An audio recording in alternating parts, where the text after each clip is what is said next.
Ciao a tutti, bentornati in Domotics Duino, io sono Marco e in questo video volevo farvi vedere una cosa molto rapida che ho scoperto paccioccando con un iPad per farlo diventare un altro tablet da appendere al muro.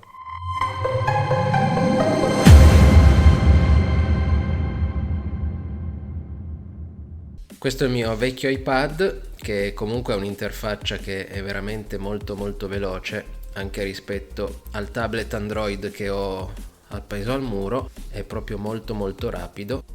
Come schiaccio praticamente risponde in tempo reale e invece il tablet Android è un pochino più appesantito da questo punto di vista, l'interfaccia grafica è la stessa. Quindi ho detto vabbè, perché non usarlo come un altro tablet a muro, visto che come iPad non è che lo uso tantissimo, e quindi ho installato OpenHub. Purtroppo non c'è Hub Panel Viewer per iOS, c'è solo per Android, però ho installato direttamente l'app di OpenHub e questa è la main UI pannello dedicato. E purtroppo ho visto che non c'è la possibilità di inviare ad OpenHub i dati della batteria. Ho fatto delle ricerche per capire come risolvere il problema e ho trovato un'ottima soluzione che mi permette di appunto ricevere i dati di batteria dell'iPad e quindi abilitare o meno la carica in funzione dello stato appunto della batteria.